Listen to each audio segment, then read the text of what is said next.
Hey, what's up, Angels fans, and welcome back to Angels Latest, the show where we talk Halos baseball the same way we do with our buddies. We're a little hopeful, a little frustrated, but we're always locked in.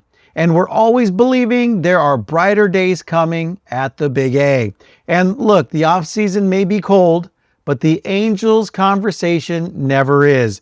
Whether it's the front office making the moves or players making headlines or even us fans making our voices heard, there's always something happening in Halo Nation. And if you're new to the show, welcome. I'm Anthony, and this is where we bring the real talk, the real analysis, and the real passion for your Los Angeles Angels. So grab your chair, settle in, grab your best off-season beverage, and take a deep breath because we're getting ready to dive right in. All right, let's jump right into our first topic of the show, and we're heading overseas for this one. And we're talking about Japanese slugger Kazuma Okamoto. I mean, a name that I think Angels fans really need to get familiar with because he checks a ton of boxes for what this team desperately needs right now. And so you might be asking, well, who is Kazuma Okamoto? Well, he is a right-handed power bat out of Japan, and he's listed around 6 feet tall and just over 200 pounds, a right-handed batter who throws right, and he spent his entire professional career so far with the Yomiuri Giants in Nippon Professional Baseball, also known as NPB. He debuted back in 2015, and I mean, ever since he's become the premier corner infield bat in Japan.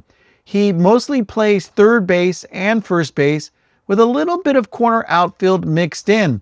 And he's known by the nickname, get this, the Young General. I mean, this kind of tells you how big his presence is over there. So let's look at his production and offensive profile. I mean, let's talk numbers because this is where Okamoto really pops.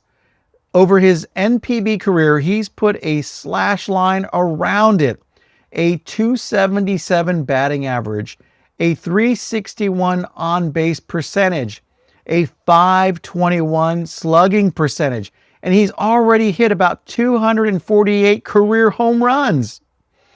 Wild, isn't it?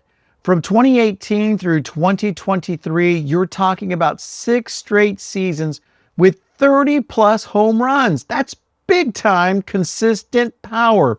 Not just one hot year and he's done, right? I mean, he's not at all an all-or-nothing guy either.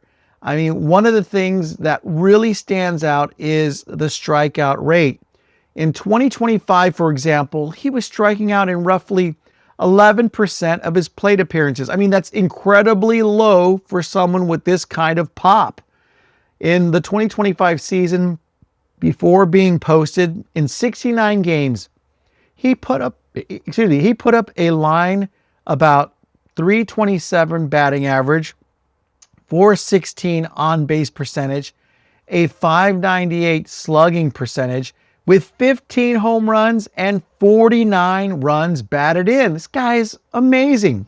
So you're seeing average on base and power all showing up together, not just a one-tool player. Now, of course, with a guy with that type of elite status, let's talk about his big moments, accolades, and even awards. I mean, this isn't even a regular season stat padding guy either. He's got the hardware and the moments to back it up. Okamoto is a multi-time NPB All-Star, a 3-time Central League home run leader, and a 2-time RBI leader. Defensively, man, this guy has also won the Mitsui Golden Glove Award multiple times at the corners. So he's not just a DH type of guy. He can actually help us in the field and at third base and first base. He's also been the Central League Climax Series MVP, which is basically their postseason MVP. And on the international stage, I mean, he represented Japan in the 2023 WBC World Baseball Classic, where he came up huge, including a big home run in the championship game against Team USA. I mean, that's a huge stage. I mean, big pressure moment, production, and the guy delivered. So let's talk about posting and MLB free agency status. So he got to the MLB because in 2025 and the 2026 offseason, the Giants officially posted him, which means MLB teams can negotiate with him under the posting system. He's coming over as a corner infield, think first base, third base, with the ability to slide into the corner outfield if you absolutely need it. And a lot of analysts see him as one of the more MLB-ready bats coming out of Japan in recent years because of that combo of power and contact. In terms of the contract expectations, the projections you're hearing are something in the range of like 4 years, around $60 to $65 million. So it's roughly about $15 to $17 million a year. I mean, that's not cheap, and it's nowhere near the eye-watering numbers you'd pay for a similar middle-of-the-order MLB free agent, who's got a middle-of-the-order bat. But let's see his projected MLB translation as far as what does he look like here. Obviously, baseball in Japan is completely different than, what you see in the United States. So in the NPB, the numbers that he has, what do they translate realistically here in the MLB league level? Well, historically, when hitters come over from NPB, you usually see a drop in batting average somewhere around 20 to 30 points, and a little dip on base and slugging percentage, and a reduction in home run totals. They're usually down about 70 to 80% of what they're doing in Japan, just because MLB pitching is a different animal. Now, if we run that type of translation on Okamoto, you're looking at something like this over the first 3 MLB seasons. So year 1 in MLB, probably around a 255 batting average, a 335 on-base percentage, and a 445 slugging percentage, 18 to 23 home runs, 70 to 85 RBI. Now, in year 2, this would be his peak adjustment year. It could be around a 262 batting average, a 345 on-base percentage, a 470 slugging percentage, and 22 to 28 home runs, and about 80 to 95 RBI. Now, here in year 3, we could see him batting around 257, an on-base percentage of about 338, a 455 slugging percentage, and a basically 20 to 24 home runs with 75 to 88 RBI. So you're talking about a guy who projects as a legitimate middle-of-the-order bat with about 20 plus home runs, with the power, good on-skilled base on skills, and not a crazy strikeout profile. In terms of overall value, that's probably in the range of a 2 to 3 plus wins above replacement, so WAR, at his peak years. Now, looking at his scouting report, we're going to look at some of the strengths. We've kind of dived in a little bit, and some of the concerns. So put on your scout hat, right?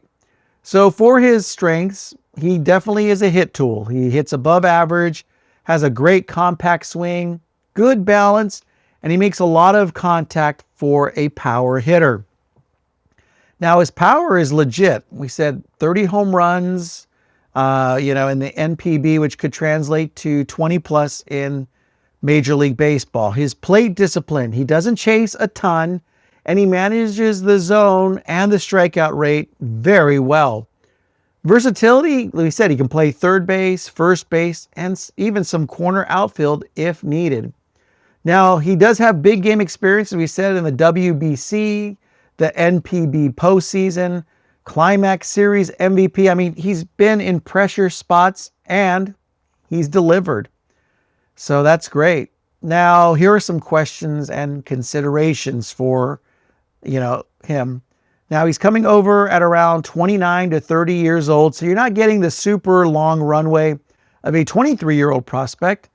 I mean, the adjustment to MLB pitching, like every NPB hitter, he's going to have to adjust to the higher velocity and more elite breakout stuff, night in and night out.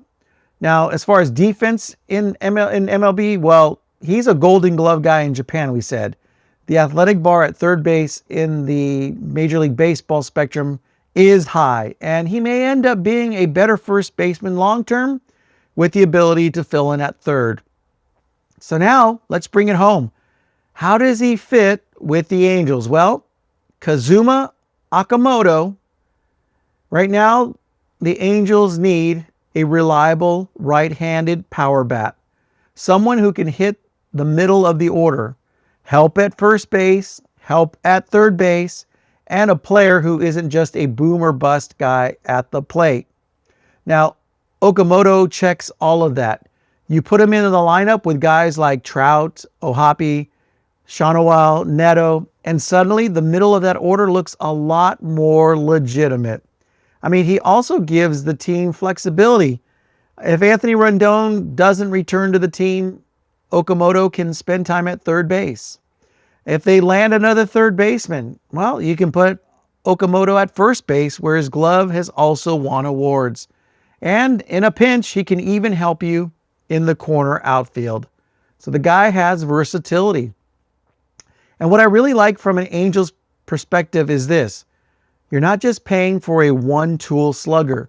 You're paying for a contract of a contact power, plate, discipline hitter, and a track record of showing up in big moments. I mean, for a team that's been way too streaky on offense, someone like Okamoto can give you as much more stability night in and night out in the lineup than we've seen so far. So, can the Angels get involved on the contract side? Well, on the money side, if the range is around 4 years and $60 to $65 million, that's exactly the type of deal the Angels should be in on. It's not a 10-year mega deal. It's a medium-length contract with a good chance you're getting his prime years up front.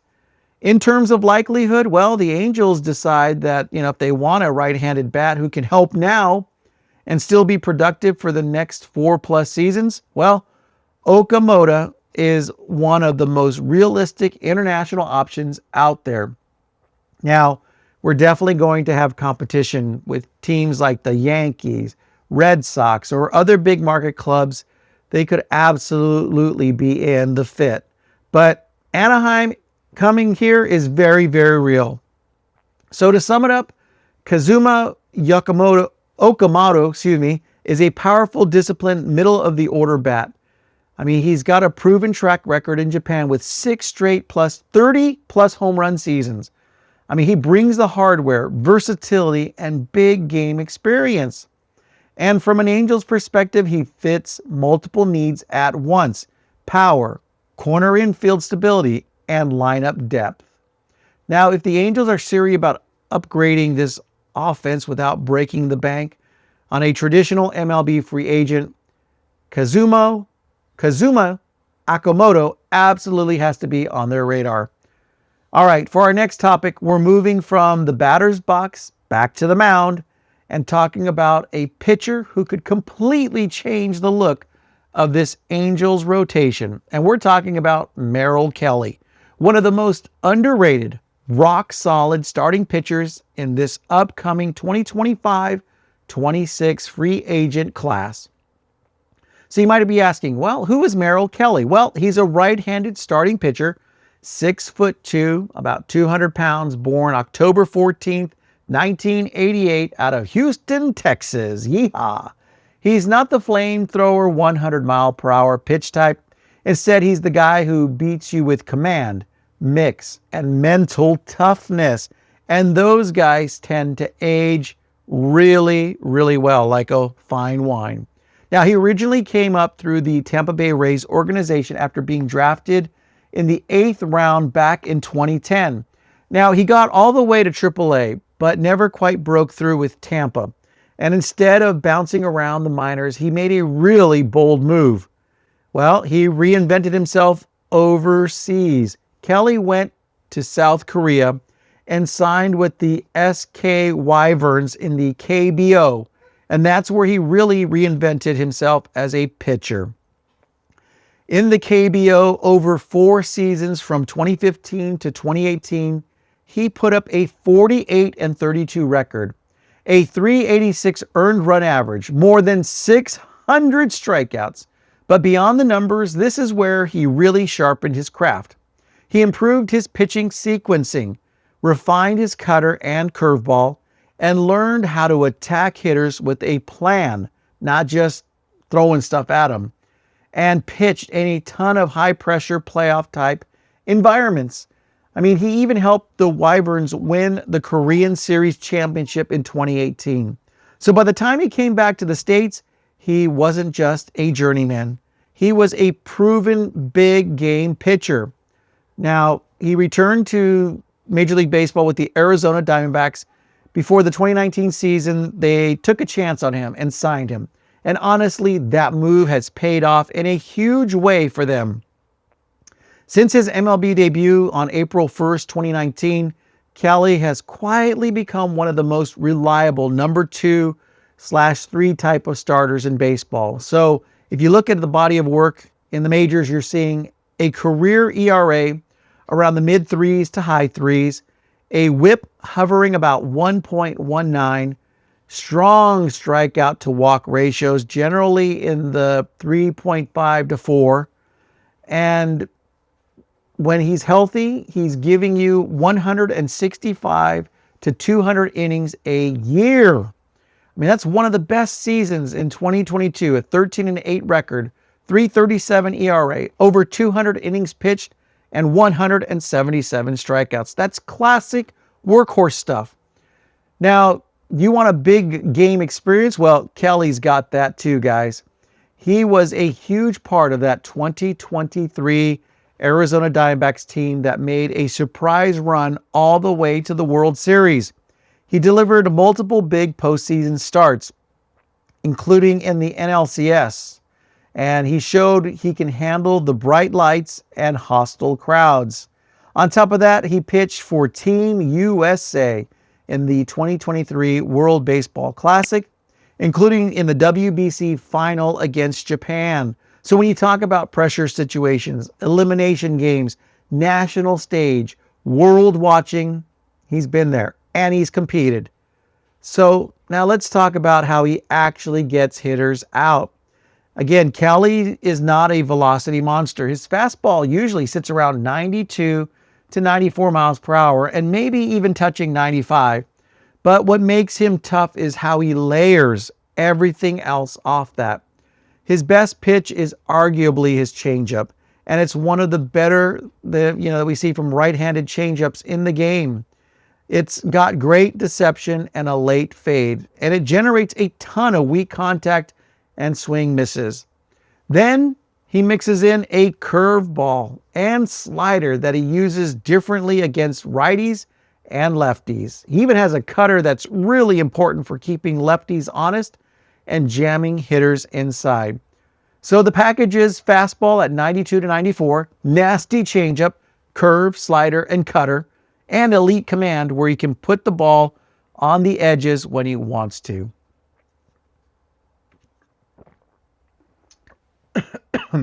You add that all up, and we're looking at a guy who is, is just great for the Angels lineup for rotation.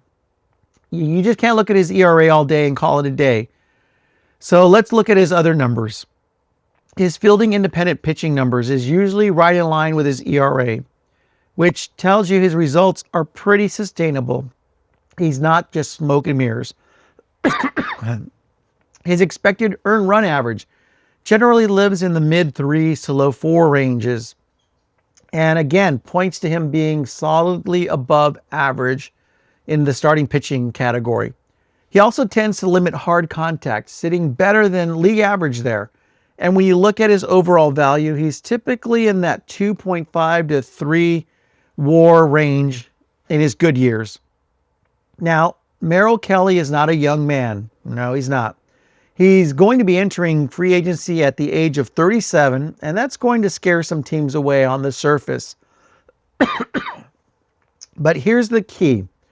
Because he doesn't rely on upper 90s velocity and instead leans on command and sequencing, his style of pitching should age a lot better than someone who's just throwing max effort fastballs all game.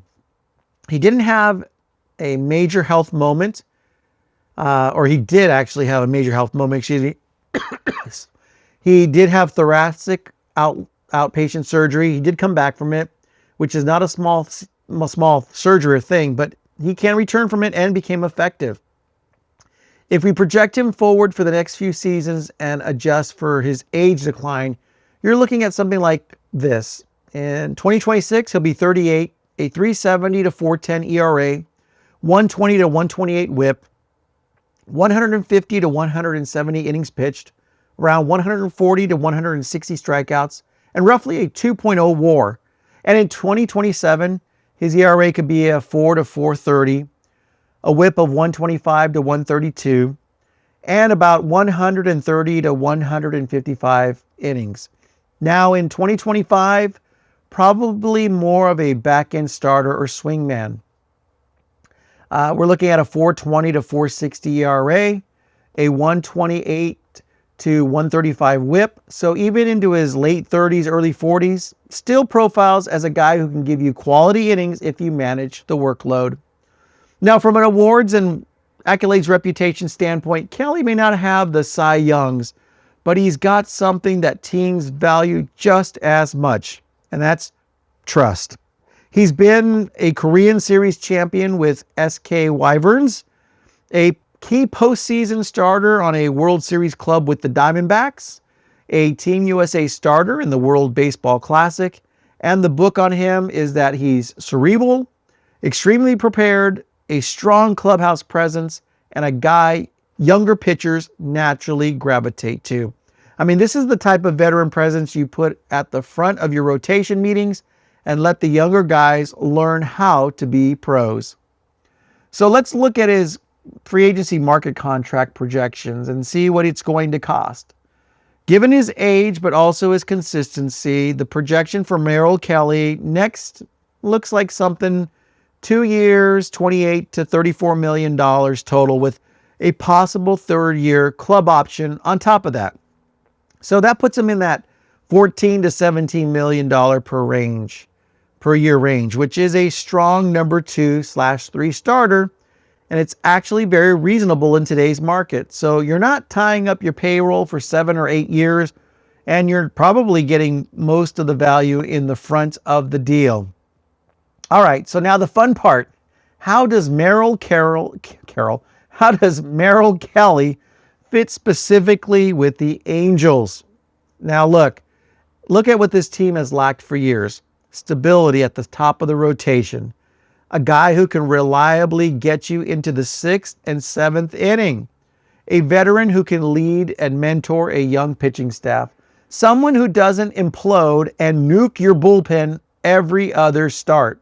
So Kelly checks all of those boxes. I mean, he'd be eating innings, taking pressure off the bullpen. He'll set a standard for preparation and game planning. Stabilize series so the Angels aren't always trying to climb out of early holes. And he'll serve as a mentor for the young arms coming through. And on top of that, he brings postseason experience, something this franchise desperately needs in the clubhouse if it ever wants to get back there. So the big question now is, would the Angels realistically go after Mel Kelly? Well, I actually think he's one of the most realistic pitching targets they could land. Yeah. And you might be saying, why? Well, the contract length is short. 2 years, maybe an option. That's very much in Artie Moreno's comfort zone. The average annual value is manageable. You're not talking about a $30 million pitcher. There's no draft pick compensation attached, which the Angels front office loves to avoid. And the fit is about as clean as it gets. I mean, they need a stabilizing veteran starter. He wants a full-time starting role and a team that will hand him the ball every 5th day. And, well, if we had to put numbers on it, I'd say there's about a 75% chance that the Angels at least explore Mel Kelly seriously, and maybe a 60 to 65% chance they could actually land him if they step up with a fair 2-year offer. I mean, the only way they lose him is if a contender like the Cardinals or Red Sox or Cubs or even the Giants stretch into that third guaranteed year, or if Arizona finds a way to bring him back. And so to sum it all up, Mel Kelly is a battle-tested, command-first right-hander, and he's a starter. He built his resume in the KBO, MLB postseason, and World Baseball Classic. His numbers and advanced metrics point to a legit, consistent number 2 or 3 starter. His pitching style should age well, even into his late 30s.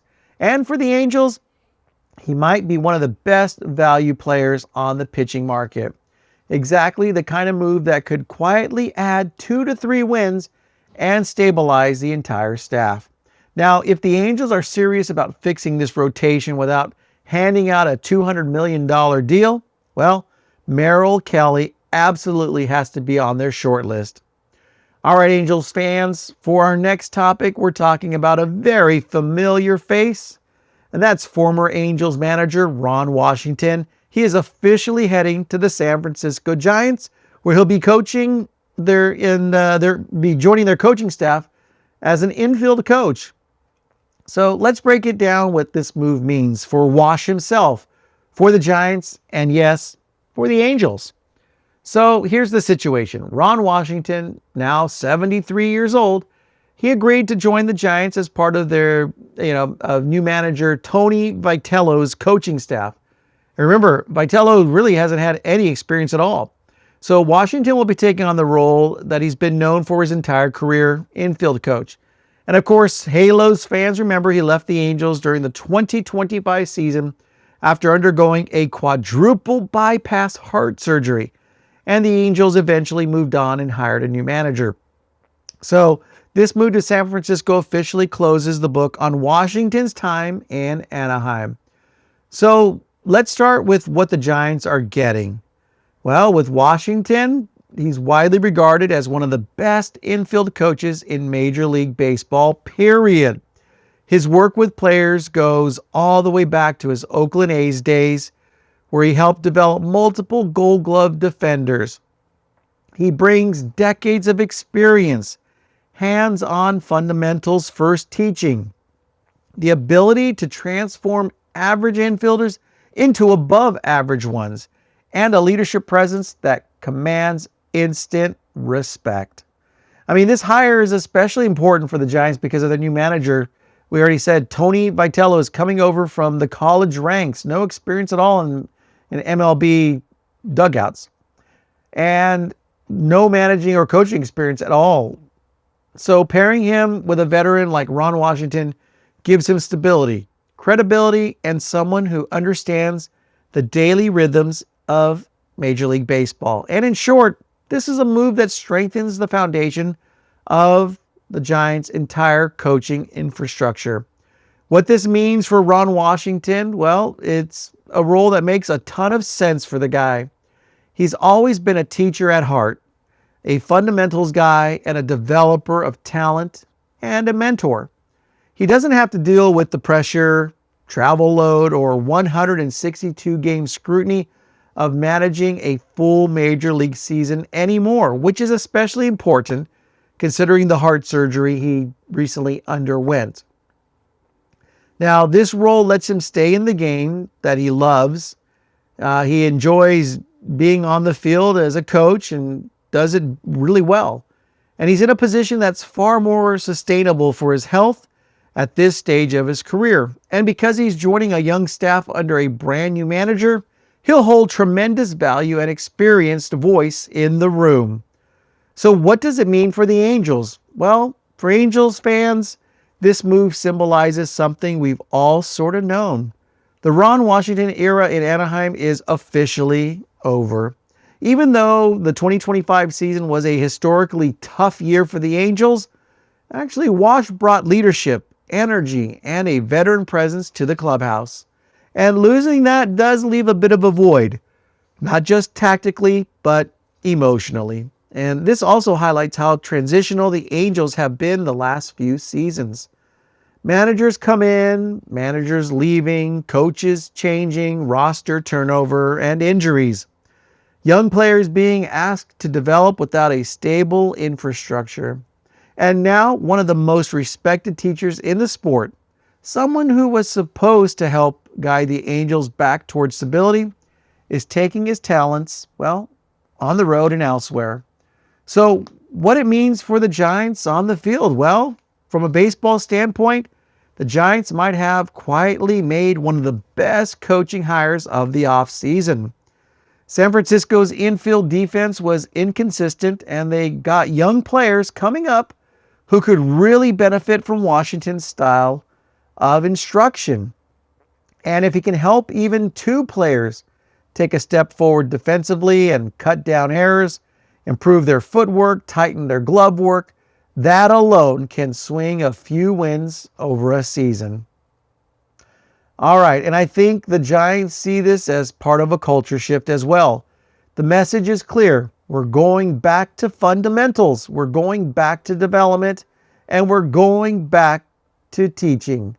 And Ron Washington embodies all of that. So here's our overall takeaway from this move. Well, Ron Washington and the Giants, it's a win-win situation. It's a win for the Giants, who get a veteran coach who stabilizes a young staff, and a win for Washington, who gets to keep coaching in a role that fits his strengths and his health needs. And it's a win for the Angels in the sense that it provides closure. The organization is officially moving forward with a new direction. And that's with their brand new head coach, Kurt Suzuki. And if you're a Giants fan, well, this might end up being one of the most important offseason additions for your club. It's not a player, but it's a teacher. So that wraps up Ron Washington joining the San Francisco Giants, as it's more about than just filling a coaching spot. It's about leadership, fundamentals, and helping guide a brand new manager at the MLB level. And for the Angels, it marks the end of a chapter and the start of another as the organization continues to reshape their identity. And we wish Ron Washington all the best. All right, Angels fans, it's time for one of my favorite parts of the show, the viewer comments section. All right, guys, you bring in the comments, the insight, the passion, the honesty, and some of the best baseball conversations happen right here in the comments section. And I love the way you all do it, like a bunch of bros around the table, respectful, and just kind of drinking a cold one, talking about it. All right, our first comment comes from Okeister7898. He wrote, Okamoto looks like he can bring that pop and versatility we need. Being able to play first, third, and even corner outfield gives us a lot of flexibility. Plus, he seems like a guy who hits for power and average, something we really need. Well, tell you what, great points. Okamoto checks a lot of boxes. You mentioned contact, power, versatility, and the defensive hardware to back it up. And you're right about reliability. He has a track record in NPB, which is incredibly consistent. 30-plus homers, a low strikeout rate, and strong defense year in and year out. That's exactly the type of skill set that translates well to the MLB. Now, if the Angels want both production and stability at a corner spot, Okamoto should be phenomenal in a pickup. And I think he's one of the most underrated names in this year's free agent class. All right, appreciate the comment and keep the great takes coming. All right, next up, we've got a comment from Umanel Nero, and he said, if the Angels can get a power bat, two pitchers, and some help with batting average, they'd be a completely different team. We're closer than people think if we just make the right moves. I applaud you, man. You nailed it. That's the formula right there. If the Angels can land a true middle-of-the-order slugger plus two legitimate starting pitchers, the entire outlook of the team changes overnight. And in a couple and you sprinkle in a couple of hitters who can actually get on base and hit for average, and suddenly the offseason becomes way more consistent instead of streaky. Pitching depth plus real power plus batting average stability equals a team that can finally compete over a full 162. Great take, man, and appreciate you dropping this. What two pitchers would you target if you were running the front office? Let me know. And our last comment comes from Bean1507, who dropped a really detailed one. He wrote, Donovan and Burleson from the Cardinals would completely change the lineup. Big contact guys, super versatile, and Burleson still has room to grow. I think a package with Dana, Paris, and maybe one more arm gets it done. Then sign Kenley and Chafin again and fix the bullpen. And if we get a frontline starter like Framber or Ranger Suarez, that's a wild card team. Well, this is a really well thought out blueprint. And honestly, it's one of the more realistic, aggressive approaches I've seen. Brendan Donovan would be a massive upgrade for the Angels.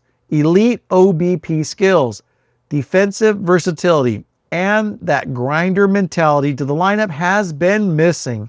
Pairing him with Alec Burleson gives you a high contact lefty bat who's still trending upward. As for the rotation, adding someone like Framber Valdez or Ranger Suarez would completely change the identity of this pitching staff. I mean, both guys bring playoff caliber stuff and durability. Two things the Angels have lacked for years. You're also right about cost.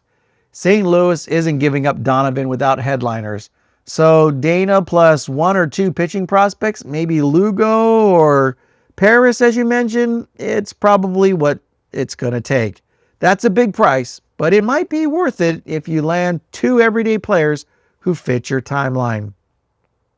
And getting Kenley plus Chafin back, well, that would stabilize the bullpen overnight. So great comment. Love the strategy here. And if you have to choose one priority between Donovan, Framber, or Kenley, who are you pushing your chips in for first? All right. As always, thank you to everyone who commented. We love reading your takes, your ideas, your rants, your optimism, all of it. Again, all respectful, just like a bunch of Halos fans talking baseball. Now, if you want your comment featured in our next episode, not next week, but our next episode, drop your thoughts below. Hit the like, hit the subscribe, and keep conversations going on here. Halo Nation, you make this show what it is. Well, that's going to do it for this episode of Angels Latest. Today, we broke down a ton of big topics, from the power and versatility of Kazuma Okamoto, the young general, to the veteran leadership and rotation stability that Mel Kelly, gosh, I don't know why I keep calling Mel Kelly, and the shakeup with Ron Washington going to the Giants and what it means moving forward. And of course, we got into your comments, which always brings the energy, the insight, and honestly, some of the best baseball conversations anywhere in Halo Nation. All right, now it's your turn. Drop your thoughts below. Who do you want the Angels to target this offseason? Do you like the idea of Okamoto or Kelly? How do you feel about Washington heading to San Francisco? We read your comments, we break them down, and we get your take, and it'll be featured possibly on our next show. All right, guys, I'm going to wrap this up. And as always, thank you so much for watching and supporting the show and joining me and hanging in there with this cold and the coughs. Really appreciate it. You guys are the reason this community is growing the way it is. I love bringing baseball to you, especially Angels baseball as well. So again, don't forget to hit the like button, subscribe to the channel. And if you haven't already, make sure you turn on notifications so you never miss a new episode. All right, Angels fans, until next time, thanks for watching. Thanks for commenting. Thanks for being part of the conversation. I'm Anthony, and as always, go Halos!